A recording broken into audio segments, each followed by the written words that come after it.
ეს გორის მუნიციპალიტეტის სოფელი ქერეა. ადგილი, სადაც დრო თითქოს გაჩერდა, მაგრამ ადამიანებმა ბრძოლა არ შეწყვიტეს. 2008 წლის აგვისტოსოვმა აქ მხოლოდ მიწა არ წაიღო. დაანაწევრა ოჯახები, ადამიანებს ერთმანეთთან მისასვლელი გზები დაუხშო. დღეს ქერე იმ სოფელთა შორისაა, სადაც ყოველდღიური ცხოვრება გადარჩენის ძალისხმევას გავს. აქ დილა იწყება იმედით და სრულდება მოთმინებით. გვენატრება ის დრო, თუ მოვა უკეთესი იქნება. რა თქმა უნდა. უკეთესად ფრთებგაშლილი გადავალთ, გადმოვალთ. მონატრება ყოველთვინა გვაქვს. მივდიოდით, ისეთ დროს ვატარებდით, ისევ ვქეიფობდით ხოლმე რამე. იქიდან ოსები ჩამოვიდოდნენ, ჩამოიტანდნენ. აბა, მართლა. საკლავს დაკლავდნენ და გაიშლებოდა დიდი სუფრაი და ერთი მეორეს ვაწვდით. სიმღერს ეთყვით. ნუდი და ხაშლამა ეგრე ქონდა ხოლმე გაშლილი სუფრას. ოსებს სადაც და ეხლა აღარც ოსები არიან, სულ წავიდნენ და უსახკაროდ დარჩნენ. ეხლა კი დააკმაყოფილეს ისინი, მაგრამ იმინ დანაწოვარი სახლები გაუბედურდა. დაინგრა. ყველაფერი რაც დარჩათ წაიღეს. ყაყაჩოს ვკრეფავდით, მხალს ვაკეთებდით. რა ვიცი, ძალიან კაი ცხოვრება იყო ომამდე და ომის მერეც ეხლა არ არის ძალიან დალხინება, მაგრამ მაინც რა ვიცი, ვცოცხლობთ რა.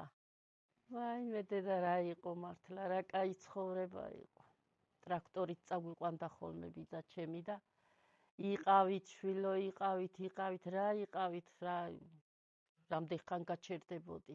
ეხლა გენატრება ყველანი. ეხლა ვიღა მყავ, ეს ბიძაშვილები ვიღა, თორე ბიძები და ისინი ხო აბას ყველანი დამეხოცნენ, აღარავინ ამყავ. 2008 წლის წინ ცხოვრება იყო უფრო ჩვენთვის, პირადად ჩვენთვის ძალიან იოლი. გადავდიოდით, საქონელი აყვავდა მთებზე, უფრო თავისუფლება იყო, ხალხი გადადიოდა, სალოცავში მივდიოდით. დღესდღეობით ორი სალოცავია, წმინდა გიორგი და კვირაცხოვლის სალოცავი, რომელშიც ჩვენ ვეღარ გადავდივართ. ვეღარ ავლოცულობთ ჩვენ სალოცავებში.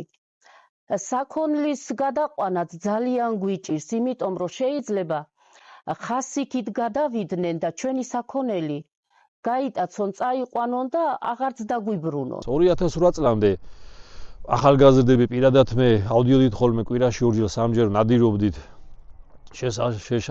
მოჭრის პრობლემა არ იყო.